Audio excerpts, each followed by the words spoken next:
Pardon. Ah, Hop. encore mieux. Alors j'arrête. Ça commence. C'est parti. Tu me dis. Allez, super. Écoutez, bonsoir à tous. Voilà, je suis ravi de pouvoir intervenir là ce soir, surtout que j'ai rejoint la communauté il n'y a pas très très longtemps. Donc du coup, ça me permet aussi en même temps de vous faire un petit coucou. Donc on va rester, comme Patrick le disait, on est sur une soirée très SharePoint, tant mieux, hein, pour moi en tout cas c'est un sujet que j'aime beaucoup et qui fait en fait, je crois que c'est le service Microsoft le plus représentatif du pourquoi je suis encore dans ce métier-là, parce que j'aime beaucoup. Du coup, on va parler un petit peu de tout ce qui va être de la gestion de montée en compétences et de se servir en fait de sites SharePoint pour gérer un peu tout ça, donc pour proposer des contenus et voire même définir un certain nombre de processus si vous souhaitez vraiment prendre le point là-dessus. Je vais me focaliser en fait sur on va dire la montée en compétences autour des services qui sont les services Microsoft, à savoir que ça peut très bien être utilisé, hein, les mêmes concepts qu'on va voir là, dans le cadre de choses complètement différentes, comme ça peut être bien sûr des outils métiers hein, hors Microsoft, mais ça peut être aussi notamment des contenus que vous voulez pousser dans votre organisation autour voilà, de processus en place, de codes d'éthique, de conduite, de sécurité, voilà, des campagnes de phishing ou des informations comme ça. Voilà, on peut le voir de manière très, très, très, très, très large. Donc, pour vous parler un petit peu de moi, donc, je m'appelle Antoine Galland, je suis autour de Paris depuis un petit moment maintenant. J'ai commencé, donc j'ai rencontré Microsoft au niveau professionnel en 2016. Et depuis, voilà, je suis un mordu, je pense, comme beaucoup d'entre vous ici. Principalement, les technologies sur lesquelles j'ai eu l'occasion d'évoluer, c'est donc SharePoint, Teams et largement la Power Platform hein, récemment. Donc historiquement, voilà, c'est surtout ces sujets-là qui me font vibrer. Je suis quelqu'un qui suis pas issu de l'informatique, donc voilà, je suis rentré par la porte très fonctionnelle. Et en fait, la technique, ça me plaît beaucoup aussi. Donc voilà, j'essaie d'avoir des compétences métiers, on va dire, et aussi des compétences techniques avec du scripting et de la Power Platform notamment.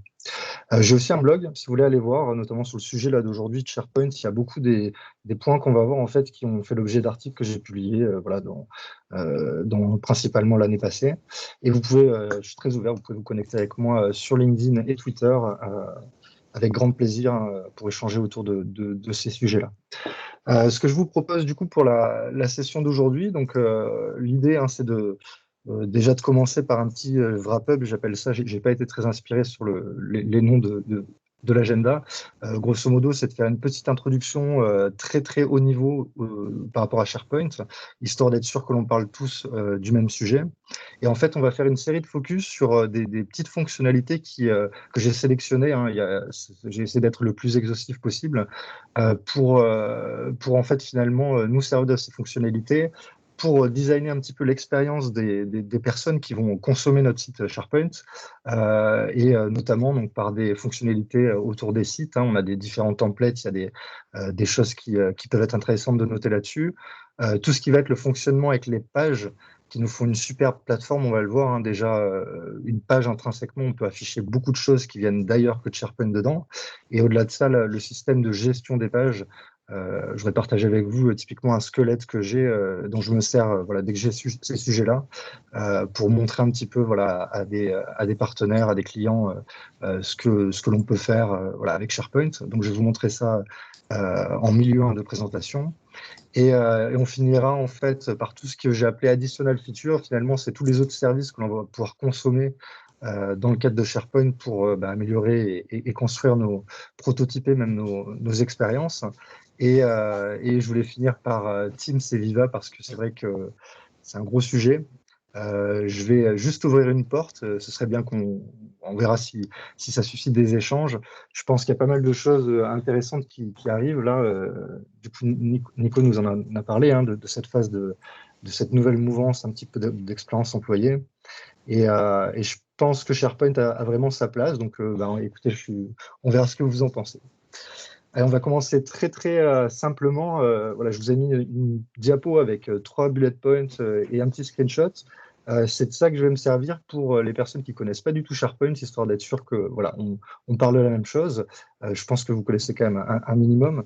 Ce que j'ai choisi de mettre en avant hein, pour faire une présentation rapide, c'est la navigation, le footer. Donc, c'est des éléments qui vont nous permettre de customiser un petit peu les expériences via de la navigation. Et récemment, on a eu, enfin, il y a un moment maintenant, on a eu l'ajout d'un footer dans lequel on va pouvoir mettre des liens. Et vous avez tout ce qui est en termes de contenu dans SharePoint. Ce que vous pouvez faire, en fait, c'est des listes. C'est ce qu'on voit en fait sur le screenshot ici. On est dans le contenu du site. Hein, c'est en cliquant sur les settings et en allant dans Site Content ou contenu du site, hein, en fonction de votre langue, où on a la possibilité de créer un certain nombre d'éléments. Et en termes de contenu, en fait, vous avez la possibilité de créer des listes. Donc, c'est de la donnée pure. Ça va être très proche d'un fichier Excel. On a des possibilités plus, hein, enfin, différentes d'un Excel, mais pour schématiser, on va dire ça comme ça. Vous avez donc la possibilité d'avoir des documents. Ça, je pense que tout le monde voilà, a associé SharePoint avec le document.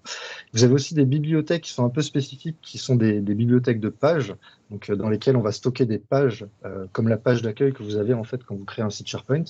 On va avoir la possibilité d'en créer plusieurs et de faire voilà, toute une expérience autour de la navigation de ces pages. Et aussi, bien sûr, comme on l'a vu dans la session juste avant, la possibilité d'y ajouter des applications. J'ai en tête principalement du SharePoint Framework. Je ne vais pas du tout m'attarder là-dessus, mais c'est que vous le sachiez, en tout cas, si ce n'est pas le cas. Et aussi, voilà, par exemple, des modèles de bibliothèques, ce genre de choses qui sont considérés comme des applications. Pour focaliser un petit peu donc, sur les sites, hein, contextuellement avec l'objet de cette session qui est la gestion de la montée en compétences. Aujourd'hui, voilà, vous avez plus que deux templates de sites, hein, quand vous créez un site SharePoint. En réalité, vous en avez pas mal.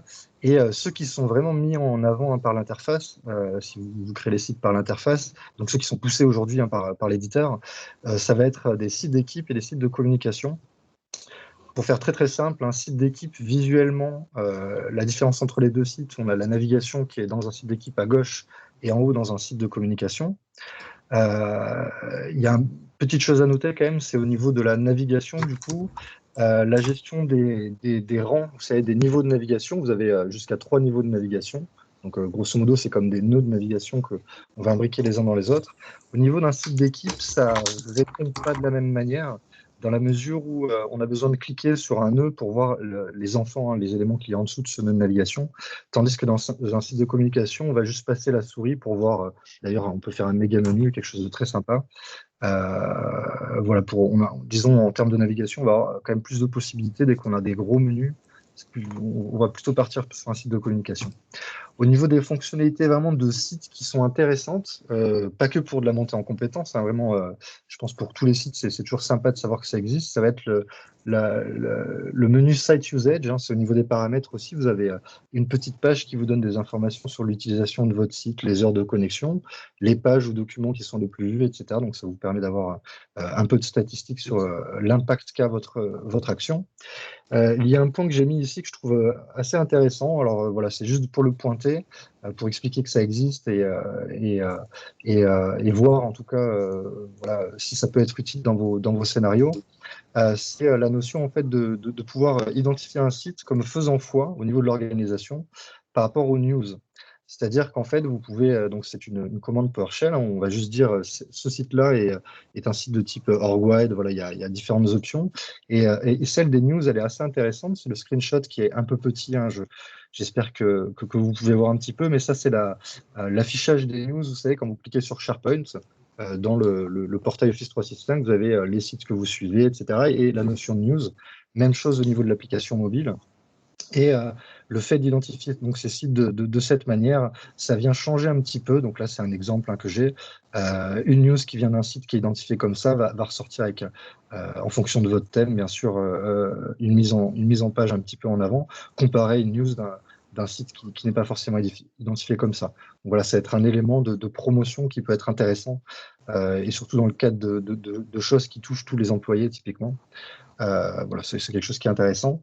Et une petite chose aussi, là, je l'ai mis parce que en fait, j'ai déjà eu la question et je pensais que voilà, c'était quelque chose qui est extrêmement connu. C'est que quand vous avez besoin de partager, donc de donner des accès à quelqu'un, enfin à un site, pardon, à toutes les personnes de votre entreprise, vous avez un groupe système qui est intéressant à utiliser qui s'appelle Everyone Except External Users, qui vous permet voilà, d'un coup, comme ça, de donner des droits de lecture typiquement à un site. C'est ce qu'on va souvent utiliser, en tout cas, c'est mon cas. Si on se focalise un petit peu plus sur les pages, je pense que c'est ça vraiment ce que j'ai envie de mettre en avant pendant cette session, comme voilà, je dois faire un petit peu des choix sur les éléments que je vous montre. Ça, c'est vraiment quelque chose en tout cas, moi, j'ai beaucoup exploité. Donc d'un côté, en fait, on a la gestion des pages d'un site SharePoint. Donc c'est le screenshot que vous avez ici hein, à droite. Donc on a une vue particulière avec qui est-ce qui l'a créé. C'est pas vraiment ça qui est important dans ce screenshot. C'est donc une représentation des pages. Et en fait, on est venu créer des colonnes pour pouvoir identifier et classifier ces pages. Et en fait, ce système-là de classification, je vais vous le montrer en démo juste après, c'est sur ça qu'on va se baser pour pas mal de choses, et notamment de venir définir une expérience quand une personne va, soit par la recherche, tomber sur une de nos pages de contenu, ou voilà, va juste sur une des pages, on va pouvoir lui proposer du contenu similaire, et en exploitant à fond en fait cette classification de métadonnées que je suis persuadé vous avez déjà vu dans le cadre certainement de documents ou de listes SharePoint. Donc ça, c'est une première chose qui est vraiment intéressante. Vous avez aussi, alors quelque chose, je l'utilise chez un seul client quelque part, donc dans un seul environnement.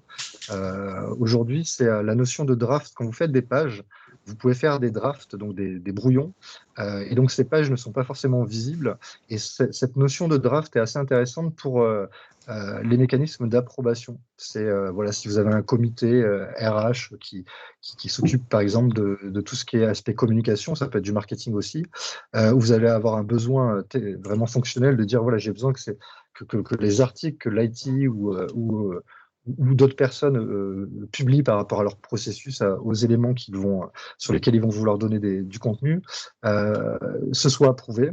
Et du coup, bah, voilà, c'est quelque chose d'intéressant parce que les pages ne sont pas visibles. Voilà, il y a d'autres mécanismes qui peuvent être mis en place, mais celui-là est relativement simple à mettre en place. Et typiquement, le statut d'une approbation, hein, on peut très bien imaginer le mettre le stocker hein, comme une donnée d'une colonne pour chacune des pages et sur lequel on puisse voilà, aussi faire décrire une petite mécanique de promotion des pages, etc. Une autre chose qui est intéressante, c'est la capacité de pouvoir enregistrer une page sous forme de modèle. Ça, c'est de la pure productivité et de la cohérence. Dans l'exemple que je vais vous montrer, j'ai deux templates de pages. Donc, c'est en fait ce que l'on voit ici.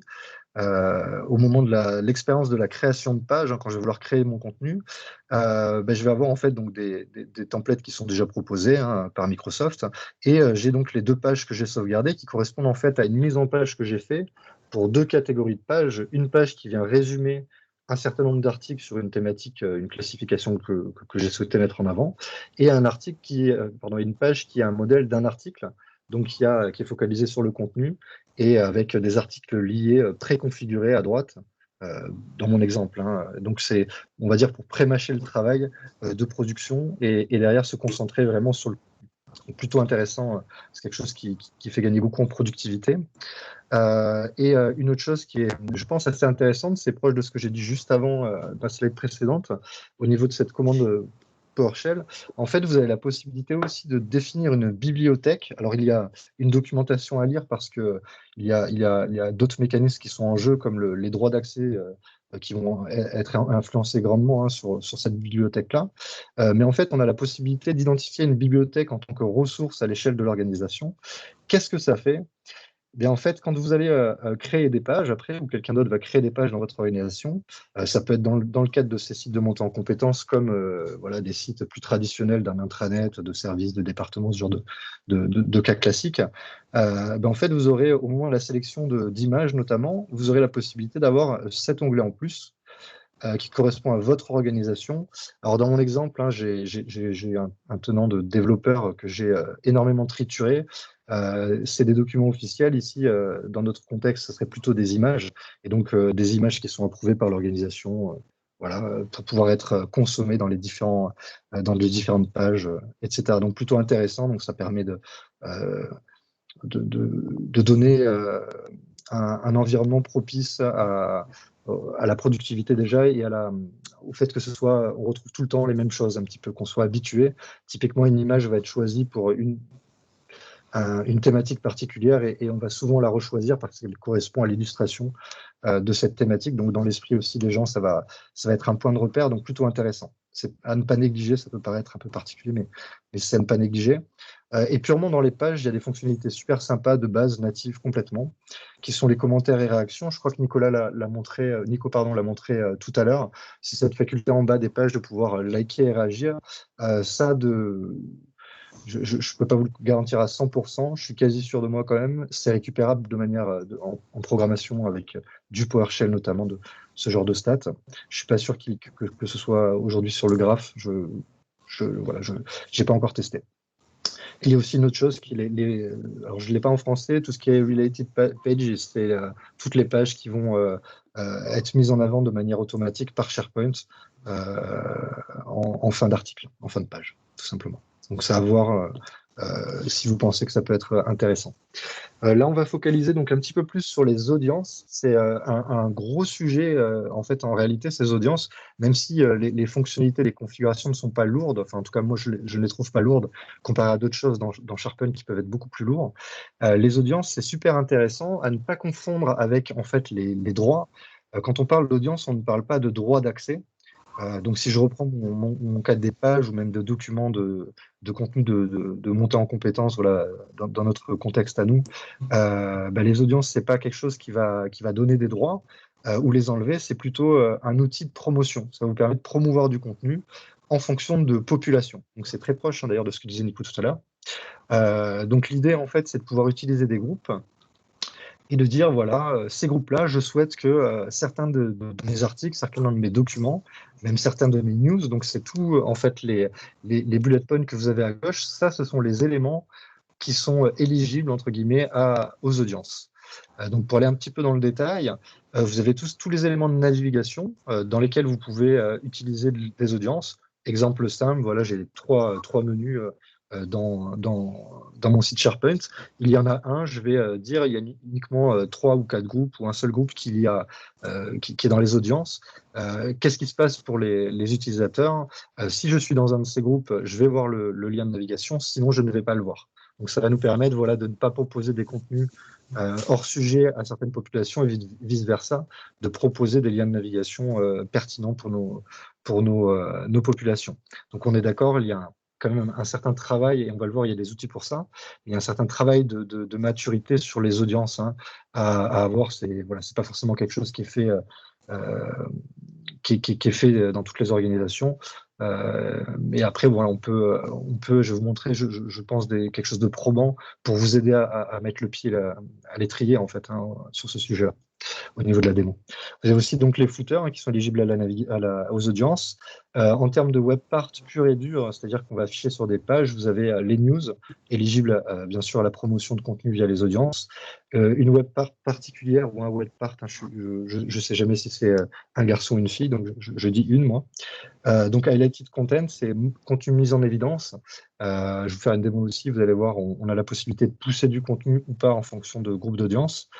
Tout ce qui est quick links et aussi les events, ça c'est plutôt sympa parce que les events c'est quelque chose qui est intéressant quand on souhaite faire monter en compétence des gens ou en tout cas s'assurer qu'ils aient bien des informations. Les échanges comme on l'a aujourd'hui, c'est quelque chose qui fonctionne énormément. Du coup, cette démo time, elle est sympa. Ça fait longtemps que je n'avais pas sorti mon Homer Simpson. Ce que je voudrais faire, du coup, c'est vous piquer les yeux. On va commencer par ça.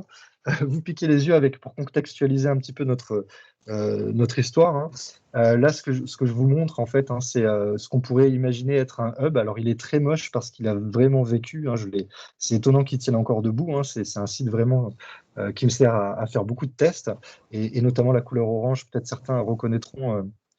Je me suis inspiré de quelqu'un d'autre là-dessus, donc c'est très moche, ça pique les yeux. L'idée, c'est de vous montrer un petit peu, imaginons que ce soit un portail de la qualité visuelle, par exemple de celui que Nico nous a montré avant, voilà, avec quelque chose de très traditionnel, classique, j'ai envie de dire. On peut imaginer des portails suivant l'organisation de notre société, de notre organisation. Typiquement, on peut avoir, voilà, au niveau de la navigation, la possibilité de pousser du coup notre espace lié à la montée en compétences. Là, je vous dis, je prends l'exemple purement montée en compétences Office 365, OneDrive, SharePoint, etc. On peut aller beaucoup plus large. J'ai eu l'occasion de faire ça notamment pour des guidelines sur des méthodes de fonctionnement qui correspondent à des normes internationales.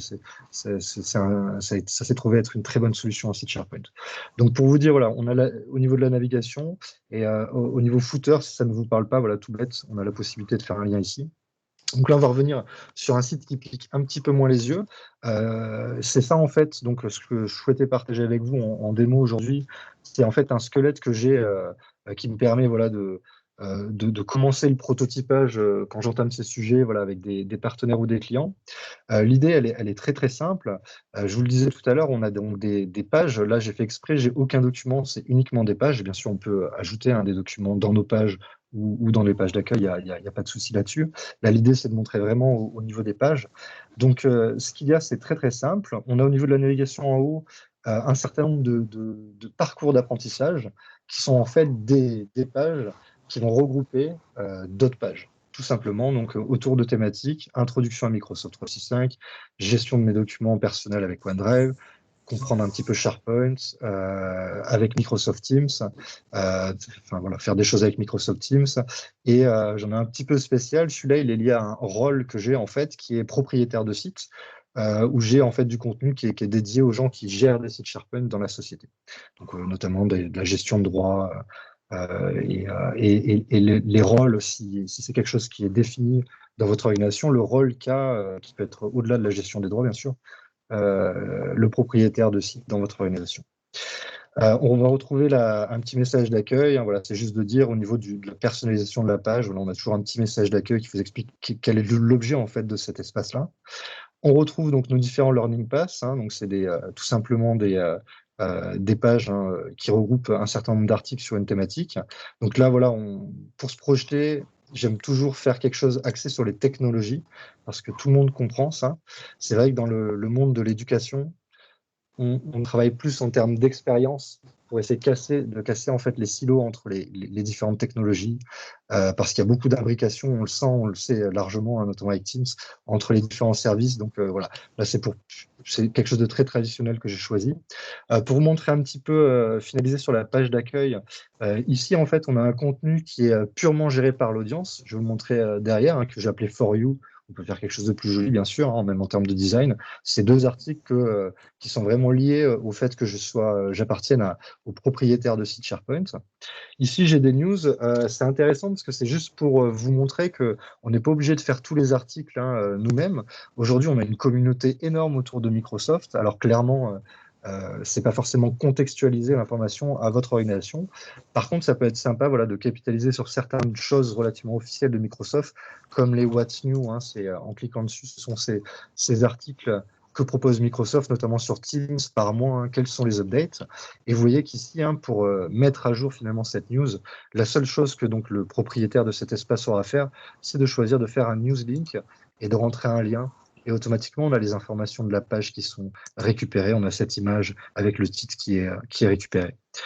J'ai eu souvent, en termes voilà, de news un peu pour la maintenance, la mise à jour un petit peu des éléments du site, j'ai souvent eu des problématiques par rapport à ça, parce que on ne veut pas forcément pousser les contenus Microsoft. Et juste à titre illustratif, ça c'est une news qui remonte, le temps passe de juin. Et en fait, j'ai juste récupéré les éléments qu'on souhaitait mettre en avant au niveau des nouveautés, et j'ai enlevé ceux sur lesquels on ne voulait pas communiquer. Donc, en termes de temps, ça m'a pris 10 minutes, quelque chose comme ça. Allez, on va dire 20 parce que j'ai dû mettre les images, etc. Donc voilà, c'est juste de dire, on ne va pas se retrouver avec une charge de travail énorme, en tout cas sur le maintien. Après, en effet, pour aller un petit peu plus dans le détail, typiquement, ça peut être une plateforme où on met en avant des événements qui sont liés aussi aux audiences, qu'on peut targeter. J'ai mis des exemples là, tout à l'heure pour que ce ne soit pas vide. L'idée, en fait, c'est de se servir aussi de ce genre de plateforme pour proposer des interactions, on va dire, à la demande. Donc ça peut être une idée, en tout cas, autour de ce type de besoin. C'est quelque chose que j'ai vu assez régulièrement, notamment sur des périodes. On vient de mettre en place Teams dans l'urgence. Voilà, je pense que c'est quelque chose que vous pouvez comprendre. Là, on a besoin d'être opérationnel. On vous propose des sessions tous les 2 heures. Venez vous inscrire, on vous fait des démos, on répond à vos questions pragmatiques pour que vous soyez opérationnel. Ça, typiquement, c'est très, très sympa de pouvoir faire des événements comme ça. Pour rentrer vraiment dans le détail, donc ici par exemple, hein, je vais peut-être prendre plutôt OneDrive qui est plus représentatif, je crois. Donc ici, hein, j'ai un premier modèle de page, hein, qui correspond en fait à mes pages de modules, de Learning Pass, finalement, donc de parcours d'apprentissage. Donc c'est une page à chaque fois qui est contextualisée, hein. Je suis venu la modifier en fonction du module, j'ai dit là c'est OneDrive, etc. Qu'est-ce qu'elle a cette page de particulier? En fait, elle vient aspirer tous les articles qui sont liés donc à cette métadonnée OneDrive et qui correspondent à une certaine catégorie. Je vais vous montrer juste après comment c'est fichu. Donc, on vient mettre en avant voilà, les éléments qui sont juste liés à cette catégorie-là. Voilà, on a la possibilité d'en mettre pas mal. Sur la droite, je propose en fait les autres modules différents. En fait, hein, étant donné qu'on est dans un module, je propose, bah, écoute, si tu t'es perdu dans OneDrive, c'est pas là que tu voulais aller. Finalement, je te propose d'autres parcours d'apprentissage. Et quand je descends ici, donc j'ai la possibilité de suivre des articles. Et un élément qui est assez intéressant par rapport à ces pages, c'est Forms, ce qui est plutôt sympa. En principe, si vous avez la possibilité de créer des sites SharePoint, vos licences vous permettent de pouvoir créer des formulaires et plus spécifiquement des quiz. Et ça, c'est quelque chose qui est relativement intéressant parce que vous avez la possibilité donc de faire des petites questions pour venir valider, permettre à l'utilisateur de valider qu'il a bien compris les éléments, donc de tourner un petit peu les phrases pour que le message passe bien. Et j'avais cette page ouverte juste avant, pour vous montrer un petit peu les fonctionnalités sympas. Donc, on peut dire des nombres de points et en fonction des bonnes réponses. Au niveau de la construction, hein, vraiment du formulaire, ici, j'ai un petit V pour savoir que c'est les bonnes réponses. Et ce qui est intéressant, c'est que si la personne, en fait, là, je vais dans une des questions que j'ai fait, si une personne voilà, ne prend pas la bonne réponse, en fait, on va être en mesure de lui pousser un message à ce moment-là pour lui dire non, non, voilà, bon, celle-là, elle était un petit peu fun, mais voilà, non, non, ce n'est pas la bonne réponse parce que, voilà, et de donner l'information. L'idée derrière ça, elle est quand même assez importante parce que c'est de la pure pédagogie. En fait, on pense souvent que le cerveau, c'est une boîte à tiroirs et on vient chercher de l'information. En fait, ça ne fonctionne pas exactement comme ça. C'est des connexions neuronales. Et en fait, le principe de l'apprentissage, c'est le fait de s'approprier le chemin mental, c'est-à-dire les connexions entre les neurones, qui vont nous permettre de nous rappeler d'une information. Et en fait, c'est en entraînant notre cerveau à venir chercher l'information que vraiment on ancre le processus de mémorisation. C'est un peu au niveau là ce que je vous ai fait, mais c'est pour ça que vraiment ce type d'interaction avec un check, je viens chercher l'information dans mon cerveau par rapport à ce que j'ai lu pour répondre à une question, ça va venir finaliser l'ancrage du message que vous voulez passer. C'est purement de la limite du fonctionnement du cerveau, mais vraiment ça fonctionne bien.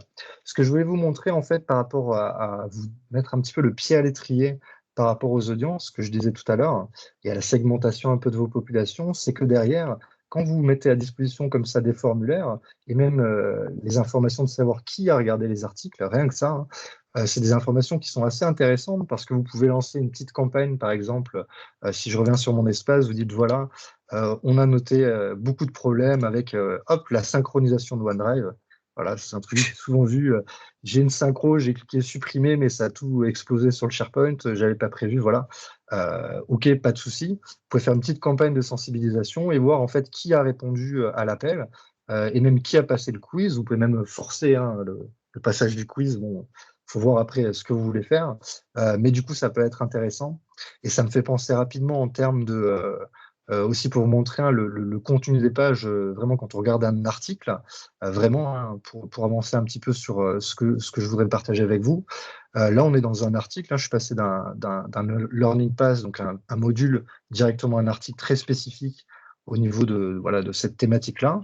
Ce que ça me propose, c'est de remonter contextuellement au module où je suis. Hein. En un clic, je peux remonter au niveau du module, aller regarder les autres exercices, enfin les autres articles.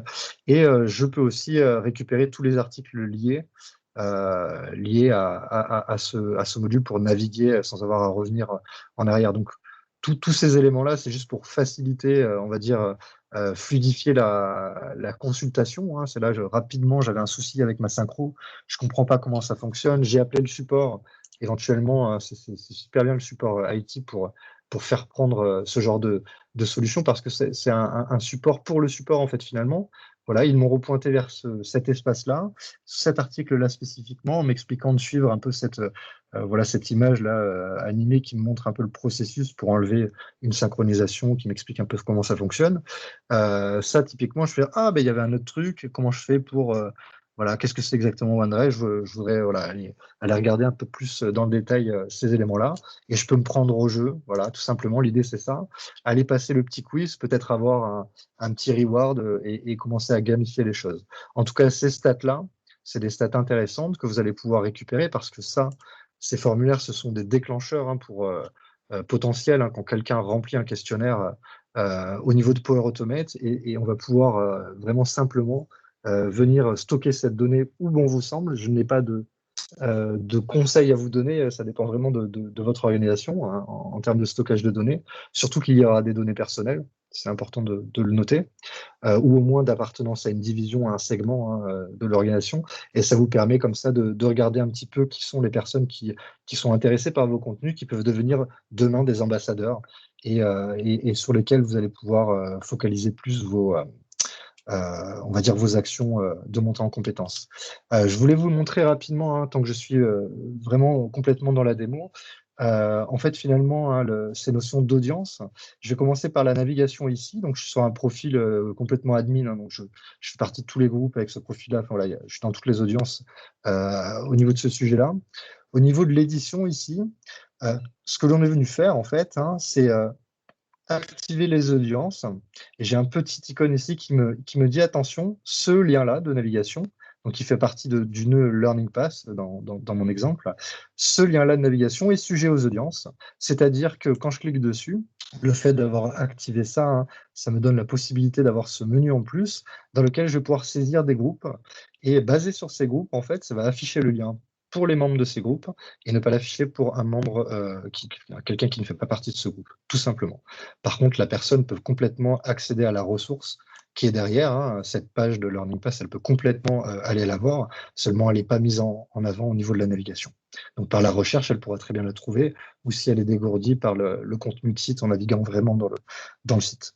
Donc premier élément de personnalisation, je suis propriétaire de site. Vous m'excuserez le design, on peut faire des choses plus sympas avec le menu. Hein. J'ai fait quelque chose de très simple, mais au moins si vous commencez à manipuler, vous aurez le même type de résultat, donc ça plutôt représentatif.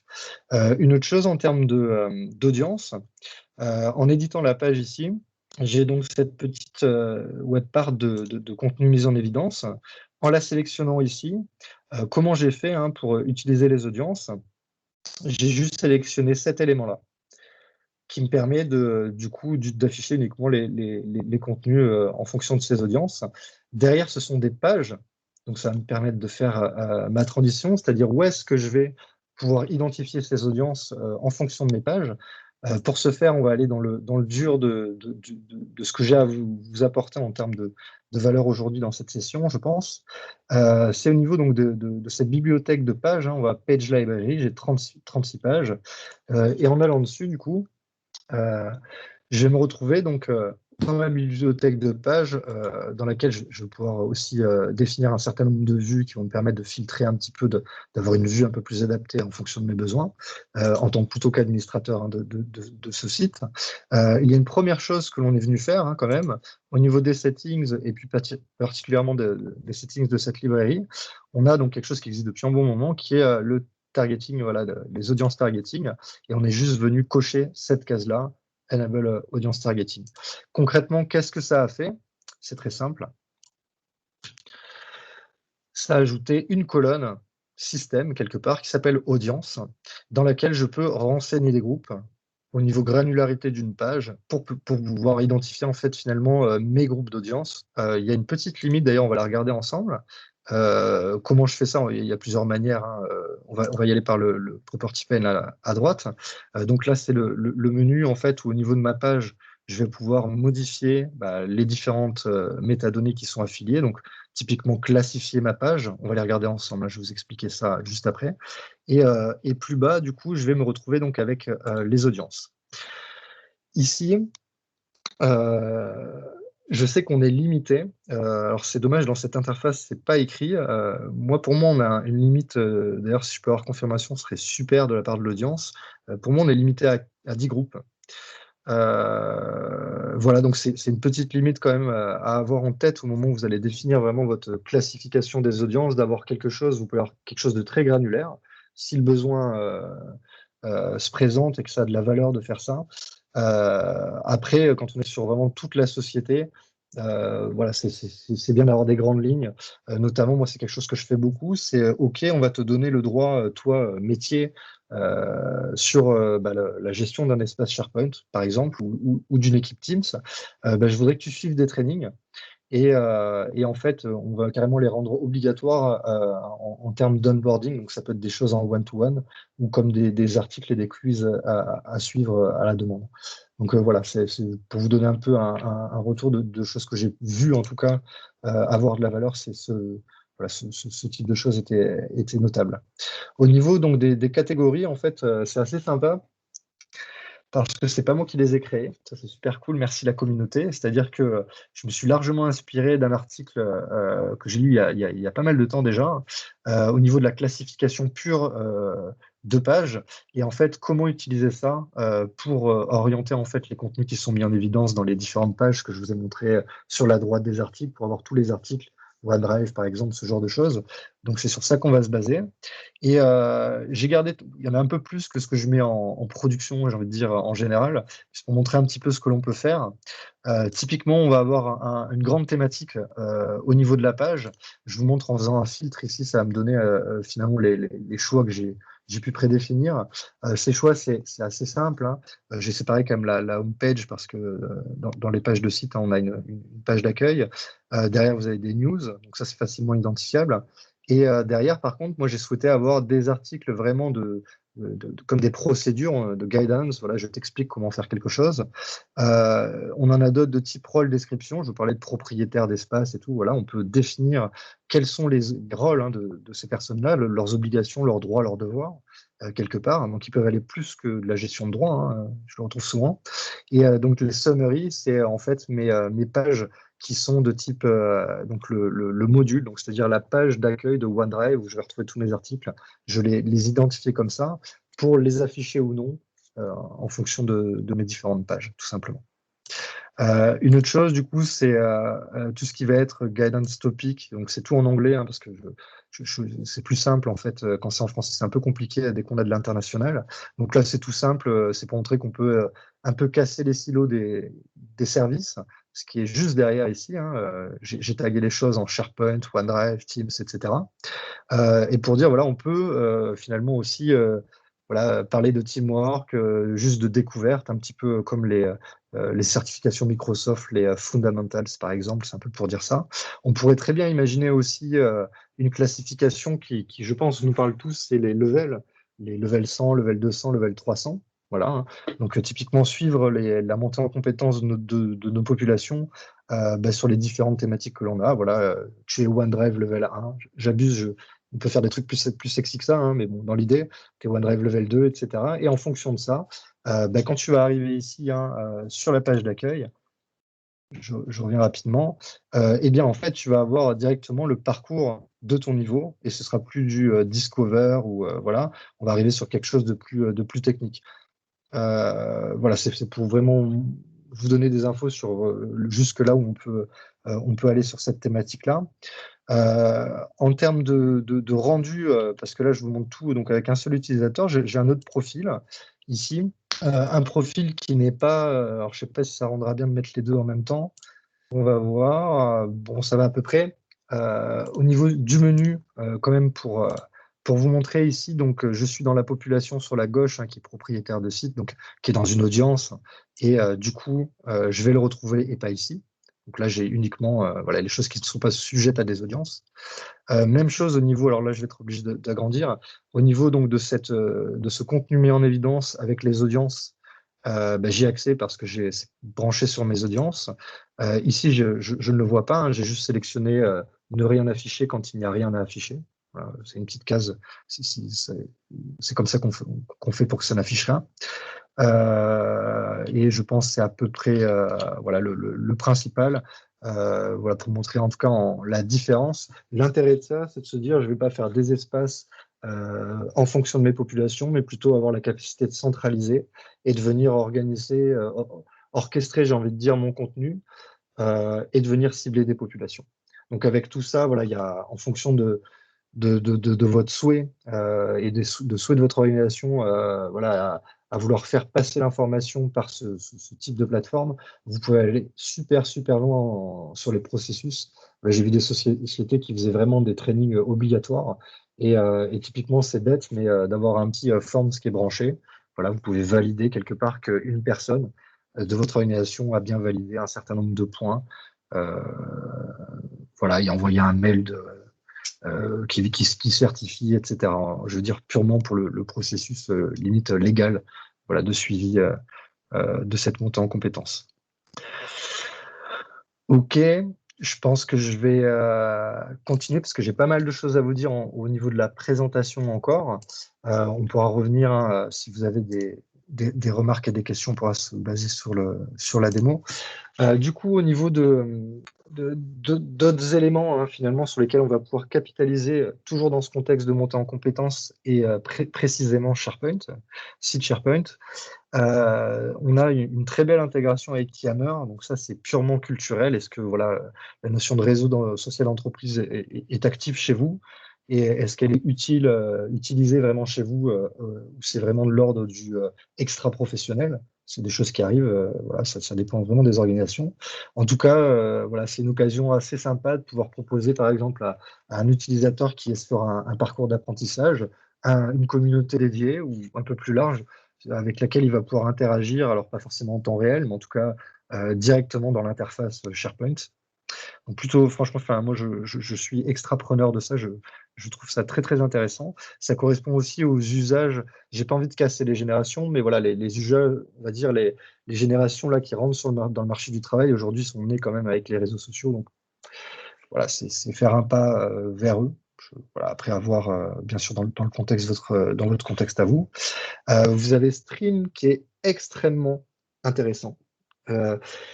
Je voudrais juste faire un parallèle entre donc, avoir un contenu vidéo que l'on va mettre par exemple dans une bibliothèque de documents sous forme d'une vidéo MP4 ou une vidéo YouTube, un lien, voilà, pourquoi pas, voilà, pour en citer deux, comparé à Stream.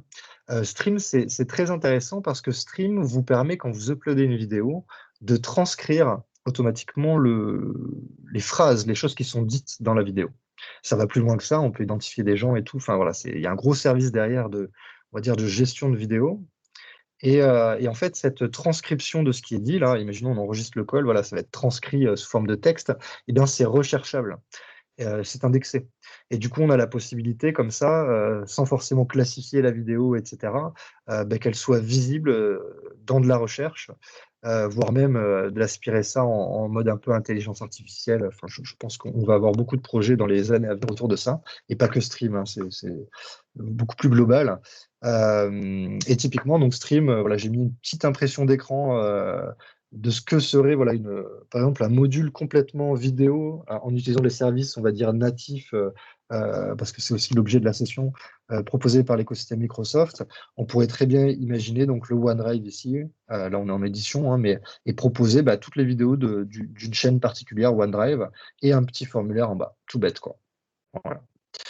En plus, il y a toutes les notions d'analytics hein, qui regardent les vidéos, combien de temps, vous avez pas mal de données là-dessus, plutôt intéressant. Forms, on en a déjà parlé, j'ai juste parlé des quiz, il peut y avoir plein de choses pour la remontée d'informations, même si les commentaires dans les pages sont un bon moyen, hein, assez simple à mettre en place. Voilà, ça peut être intéressant de récolter de l'information et puis de valider des acquis. Clairement, bon, Power Apps, je pense que ça doit parler un peu à tout le monde. Voilà, là, j'ai carrément vu des réalisations d'applications. Donc là, on n'est plus dans le cadre de SharePoint, mais d'applications pour gérer de la formation. Donc une application dans laquelle on a des parcours d'apprentissage et des contenus. Donc c'est des liens vers des sites, des liens vers des vidéos, etc., intégrés dans l'application. Mais au-delà de ça, on peut proposer une mise en page de nos contenus, donc une expérience basée sur du Power Apps. Typiquement, on choisira du Canvas. Vous avez tout ce qui est SPFX, mais qui va donc SharePoint Framework qui va être en général assez spécifique. Clairement, vous avez une belle bibliothèque open source aujourd'hui. Hein, merci vraiment la communauté là-dessus. Vous avez plein d'exemples de choses voilà, très intéressantes à faire avec ce framework.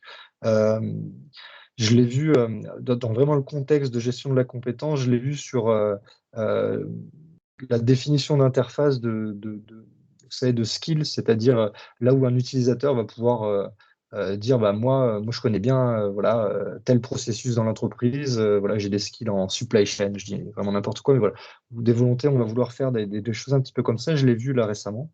Donc voilà, ça peut être plein d'autres choses. Là, on est assez libre. Je pense que les développeurs qui sont parmi nous aiment bien cette solution parce qu'elle utilise des technos super modernes et d'actualité. Vous avez tout ce qui est, j'en ai déjà parlé, mais les contenus externes. Aujourd'hui, Microsoft Learn, hein, ou les Docs, mais bon, c'est très proche. Mais vous avez des parcours d'apprentissage utilisateurs finaux sur les technologies Microsoft. Donc, voilà, pour parler que de ça, vous pouvez avoir typiquement je l'ai vu aussi pas mal sur des normes ISO externes, etc.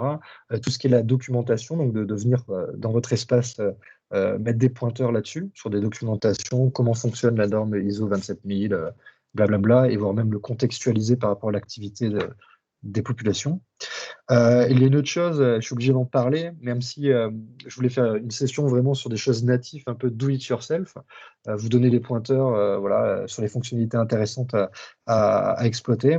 Learning Pathway, donc c'est une solution hein, qui est disponible en mode gratuit, quoi, enfin, ce n'est pas payant, qui est proposé par Microsoft donc dans le cadre du SharePoint Lookbook. Donc c'est pour faire simple, hein, on est sur un site qui est maintenu par Microsoft et qui propose donc des parcours d'apprentissage. On est toujours dans les mêmes dimensions, des parcours d'apprentissage basés sur les services Office 365 principalement. Et donc vous avez la possibilité, donc vous avez en fait un site qui est déjà fait tout prêt, et vous avez la possibilité de l'administrer en choisissant pardon, des catégories où on va vouloir afficher un certain nombre d'articles. Vous pouvez masquer des articles, etc. Ajouter des articles supplémentaires pour contextualiser. Et là, en fait, l'idée, moi j'ai souvent le bloqueur par rapport à ce Learning Pathway, c'est que c'est pas contextualisé par défaut. En général, on dit, j'ai des personnes en face qui me disent ouais, c'est cool, mais bon, si tu vas sur Microsoft, le site web, là, tu as les mêmes choses, quoi. Donc bon, je sais pas trop. Et du coup, c'est une super opportunité pour finalement pitcher, montrer un petit peu ce qu'on peut faire avec SharePoint et la création de contenu. Sincèrement, c'est ce que font des formateurs aujourd'hui, et même des formateurs autres que Microsoft. Donc, il suffit d'expliquer via les modèles de page, de driver un peu l'expérience de création de contenu. C'est pas infaisable. Au contraire, hein, je pense que l'outil est super sympa. Et derrière, en fait, voilà, c'est grosso modo de dire, vous pouvez faire votre site vous-même, on peut le faire pour vous, vous pouvez le faire pour vous-même. Vraiment, c'est vous qui créez le site, on va configurer les pages, les colonnes, etc. Et venir imbriquer quand même, ça c'est intéressant, cette web part qui nous provient, donc quand vous installez la solution Learning Pathway en mode tenant wide, là, il y a une petite option pour dire c'est dans tout l'environnement.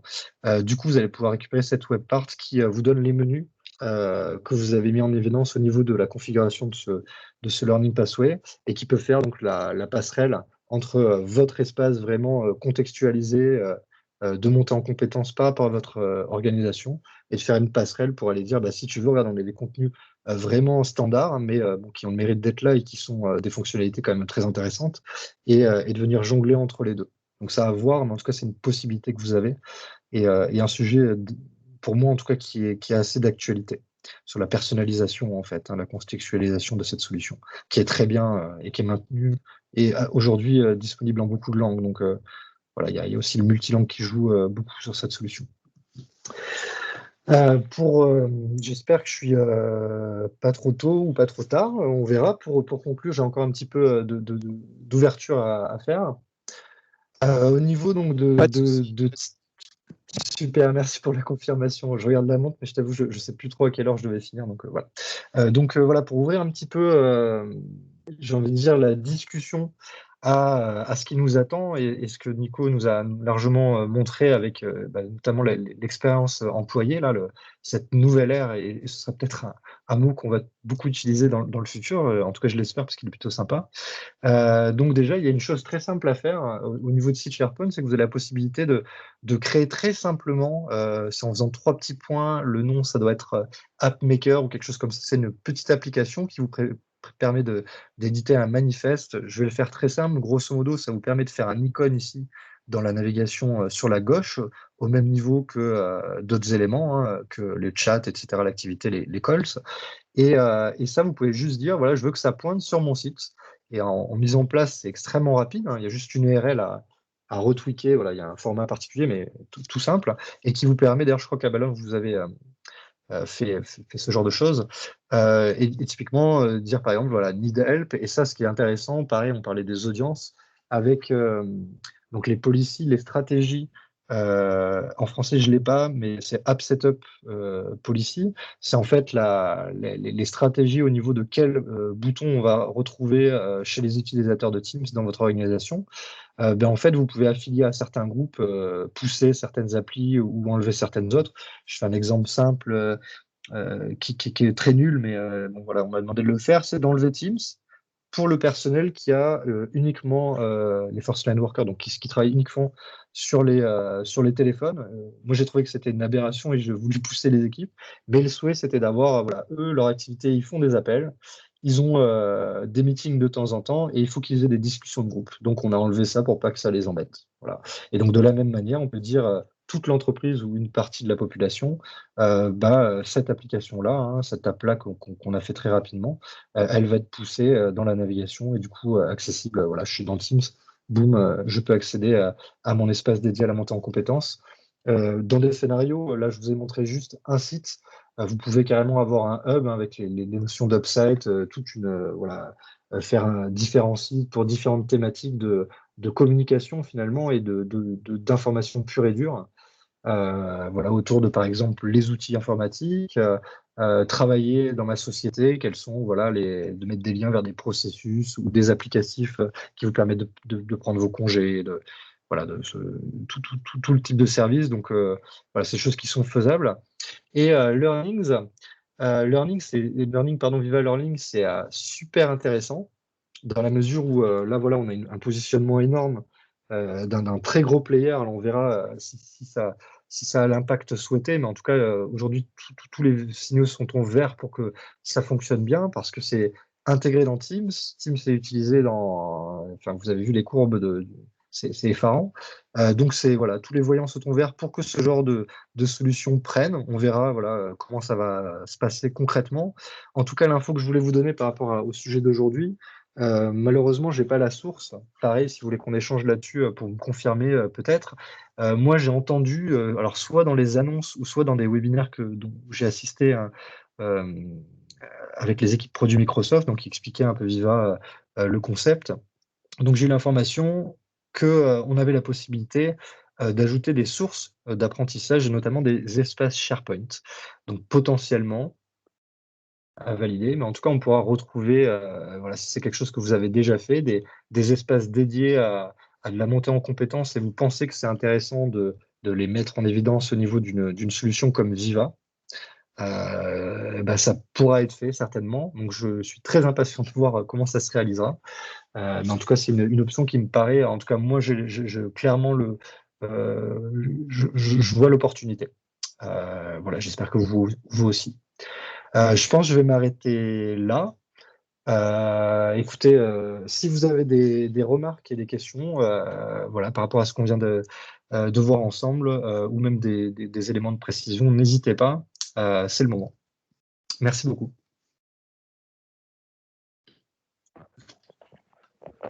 Très intéressant, effectivement. Il y a des questions.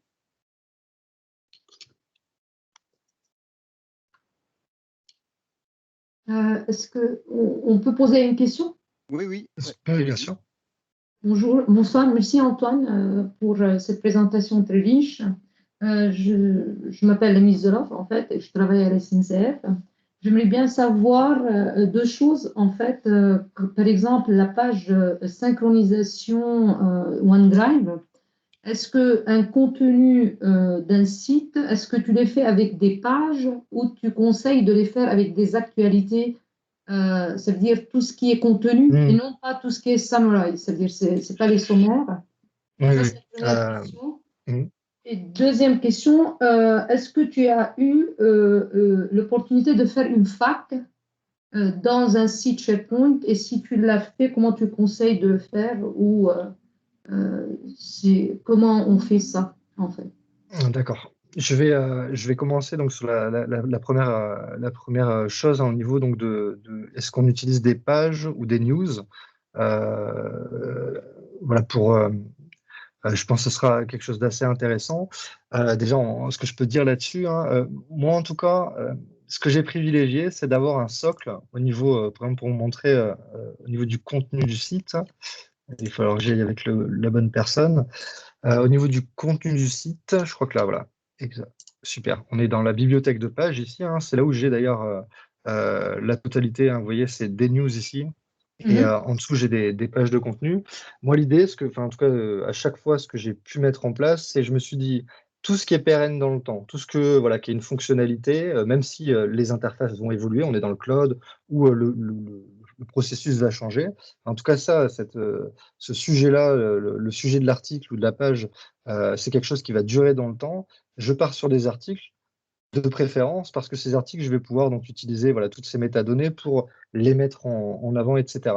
Tout ce qui va être finalement, là, c'est pour ça que j'ai pris cet exemple-là au niveau de news, voilà des choses qui sont à un instant T, il y a quelque chose. Ça, c'est intéressant d'utiliser les news. Il y a une grande raison à ça. Moi, j'aime bien promouvoir l'application mobile SharePoint.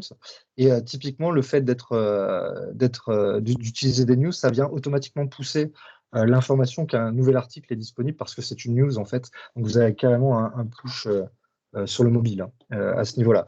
Donc juste pour essayer d'être clair sur ce que je préconiserais moi de mon humble expérience, grosso modo, c'est de faire un maximum de pages, stratégiquement de se dire voilà, on va avoir des thématiques et on va vouloir faire du contenu qui va rester dans le temps. Donc là, on va utiliser vraiment des pages, je veux dire, standards, classiques, et tout ce qui va bouger dans le temps, des annonces, ça peut être la promotion aussi d'événements qui sont liés à ce site-là ou autres. Là, vraiment de favoriser les news clairement. Voilà. En tout cas, moi, c'est comme ça que j'ai toujours fait, c'est-à-dire news euh, égale quelque chose qui ne va pas rester dans le temps forcément. Voilà, les news en juillet 2020, vous voyez bien que bon, je pense qu'elles sont acquises. En tout cas, celles qui devaient l'être le sont normalement. Et voilà, c'est des choses qui bougent plus dans le temps. Donc, je ne sais pas si c'est satisfaisant comme réponse. En gros, je fais que des pages quasiment. Moi, je faisais comme ça dans le temps, mais après, j'ai aperçu que quand on fait un contenu d'un site et on le met en tant qu'actualité, on a exactement la catégorisation, on a tout ce qu'il faut en fait.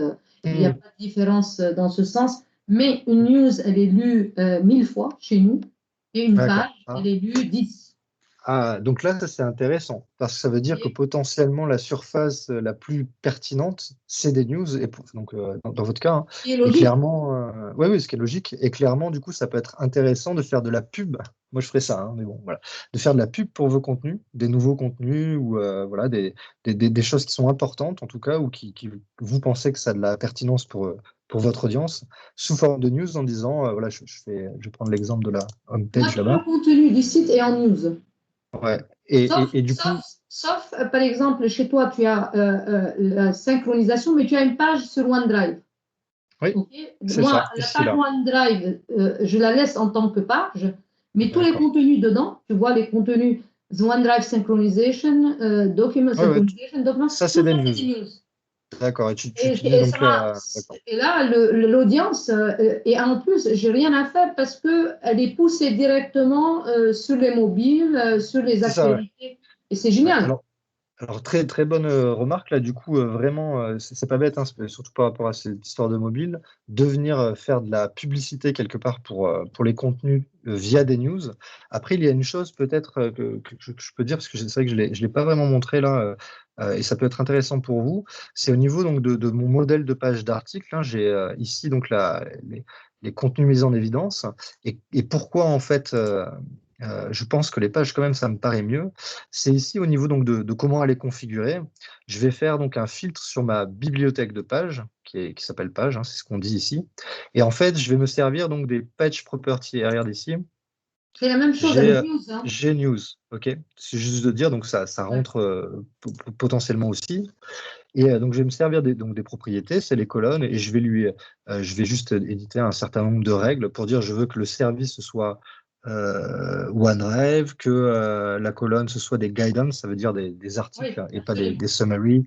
Enfin voilà, tout le principe que j'ai expliqué un petit peu avant. Tu sais quoi, on va faire un petit test.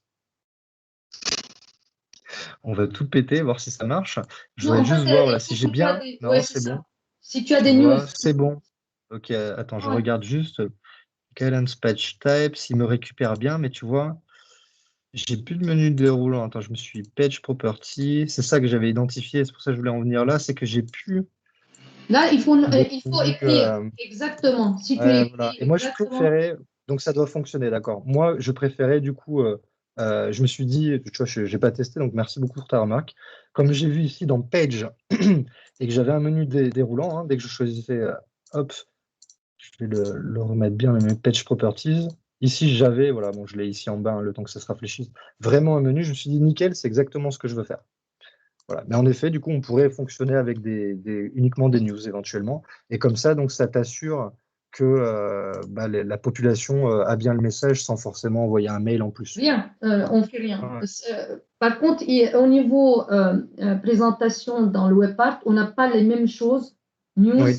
ça, c'est là où il faut voir est-ce que ça À peut. la limite, Ouais, voilà, c'est la je limite. pense que pour moi, techniquement, c'est un poil flou parce que je me suis un peu arraché les cheveux sur ces notions de news et notamment de newslink qui sont Ouais. très intéressants, mais les attaquer un peu comme ça en faisant des requêtes ou du PowerShell, il y a encore des éléments flous hein, de mon côté.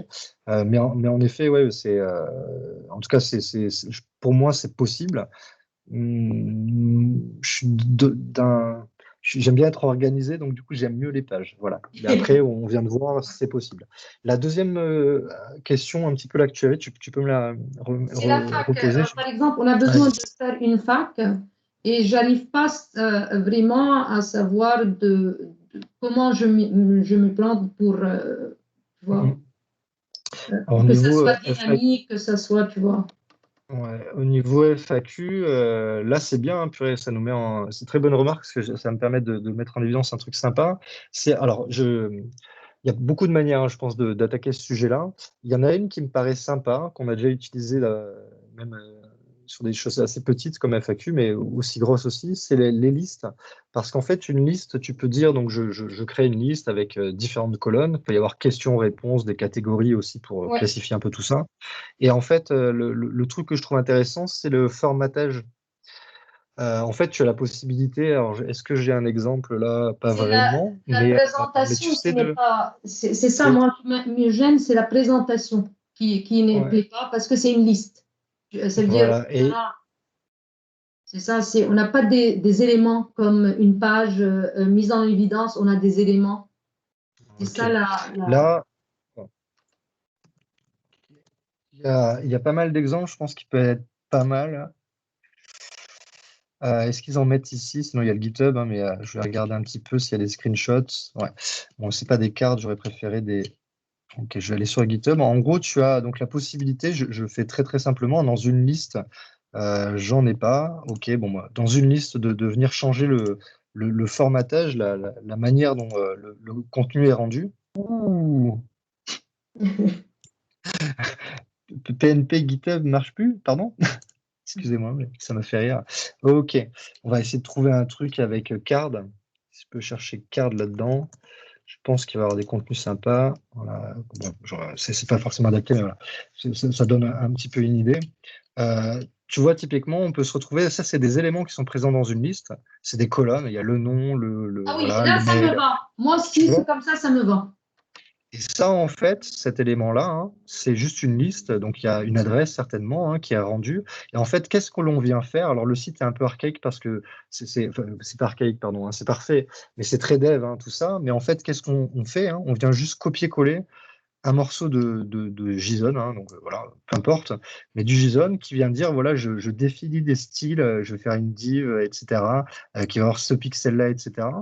Bien sûr, faut lire un petit peu la manière dont... et on a besoin de certains prérequis. Ils vous demandent, voilà, pour que ce truc-là fonctionne, tu vois, et tu as besoin d'une colonne de type qui s'appelle nom, une autre qui s'appelle un tel, un tel, un tel. Et en fait, ça va être à toi de venir au niveau du code, là, de regarder un peu, c'est mieux d'avoir un éditeur, hein, un visual code par exemple, pour pouvoir bien lire ça et dire, ah, moi, ma colonne, je vais t'en trouver un, voilà, picture, elle s'appelle pas comme ça, elle est différente. Et cette partie-là, là, j'en veux pas. Je veux, voilà, et devenir un petit peu Je pense que ça peut être intéressant. Après une FAQ, la puissance de la FAQ, c'est la recherche, je pense. Et là, j'ai pas beaucoup d'éléments à t'apporter. Bon, pour moi, la FAQ, c'est bien, c'est la recherche, ou alors une très bonne chose, c'est tout ce qui va être Power Virtual Agent. Là, on a moyen d'aspirer automatiquement, voilà, avec des licences qui vont bien, une FAQ, ou ça peut être une liste, ça peut être des documents, un peu tout. Et comme ça, l'intelligence artificielle derrière va proposer des réponses à des questions sur un chatbot, en fait. On va dire comment on synchronise, et là, il va dire, ah, ben, j'ai 2 articles ou 2 questions-réponses au niveau de notre liste, là, ce qu'on disait tout à l'heure, qui correspondent, et va pouvoir se mapper là-dessus. Ça, c'est, je pense, dans le futur, on va avoir pas mal de use cases là-dessus. Voilà. Mais C'est bon pour donner un peu des éléments, mais je pense qu'une liste, c'est bien, parce qu'une liste, c'est des colonnes, tu peux avoir questions, réponses, thématiques, un peu des catégorisations, et voilà, quoi. Je ferai ça comme ça d'instinct, je pense que ça nécessite quand même d'y réfléchir, mais c'est ça que je ferai. Ouais. merci beaucoup, Antoine. Si tu as Avec des plaisir. solutions où tu réfléchis, n'hésite pas dans Teams, nous mettre tes réflexions. Carrément, ouais. Je pense que j'attends quand même de voir si chez Viva, on pourra vraiment s'en servir de manière bien, hein, au niveau de visual learning. Mais je pense que c'est le cas et du coup, ça va être vraiment pas mal. Enfin, en tout cas, on va continuer à faire ce genre de choses. Et typiquement, aujourd'hui, on est plus sur des populations IT qui vont faire ces trucs-là, quoi, un petit peu. Et moi, là, aujourd'hui, chez le client chez lequel j'ai fait ça en premier, donc ça fait longtemps, hein, ça fait 1 an et demi qu'on a ce genre de site-là, c'est quelqu'un de la communication, hein, qui gère même le contenu. Voilà. Après, on a un gros socle qui a déjà été fait historiquement. Par mois. Il y a d'autres personnes qui ont des petites questions ou quelque chose comme ça. Je vais me remettre par là-bas. Hop. Qui souhaitait réagir. Une dernière question, une dernière remarque, Ah, n'hésitez pas. on a Vincent Georges, tiens. Bah, super, merci Vincent pour ton super input. Pour la FAQ, il y a un list formatting qui est intéressant. Donc, tu vois. Elle est où? Il me l'a mis pardon, il me l'a mis en live. Je vais le mettre. Je me permets de copier, Vincent. Non, je peux pas. Ah oui, on peut pas. D'accord, pardon. Je peux pas. Ouais, Ok, t'as je pas vais te accès au montrer. chat, ouais, c'est casse-pied. Ouais. En fait, faudrait que faut switcher de tenante avant d'aller dans la réunion. En fait. Ah oui, voilà, là, j'ai fini tard la journée. J'ai pas eu le temps. Voilà, je vais vous le mettre. On va regarder rapidement, super. mais voilà, apparemment, il y a quelque chose de très lié voilà. Et voilà, question-réponse. Tout Ouais, bête, c'est hein. pas Après, tu mal. peux Ouais, changer les ouais, c'est pas couleurs, mal. etc. Merci beaucoup, hein. C'est très bien. Tu vois, pour le use case, je pense que ça va très très bien. La personne, là, top, Tom Resby. Vas-y. Merci, hein. Top. Donc ça, on mettra le lien. J'irai switcher pour le remettre dans la conversation. Très bien, bah merci beaucoup pour la session, Antoine, c'était super intéressant. Et puis on continue à échanger ouais, dans le chat. N'hésite pas à partager tes slides aussi dans le. Ouais, alors je sais pas trop comment faire. C'est pareil, il faut que tu switches de tenante en fait. Ça Sinon, marche, pas de problème. sinon, tu me les envoies, je le ferai. Hein. Je vais faire ça, là, j'ai du temps. Je suis tout seul aujourd'hui, ce soir. Célibataire, donc j'ai le temps. Ça tombe bien alors. Merci à tous et puis bonne soirée à ce moment-là. On se dit à bientôt pour le prochain rendez-vous, donc dans 15 jours. Donc dans 15 jours, on parlera de Teams Graph API. Ça sera plus orienté Teams et Teams, la voix dans Teams avec Laurent Gévaux aussi. C'est un sujet intéressant. Et sachant que Vincent Georges, pendant qu'on discutait, me proposait de faire une session sur Learning Pathway. Donc, fin mai, on aura aussi une session sur Learning Pathway. Donc, on se retrouve sur tous ces beaux sujets d'ici là. Merci et puis à très bientôt. Allez, merci à tous, bonne soirée. Bye bye. Bonne soirée. Merci, bonne soirée.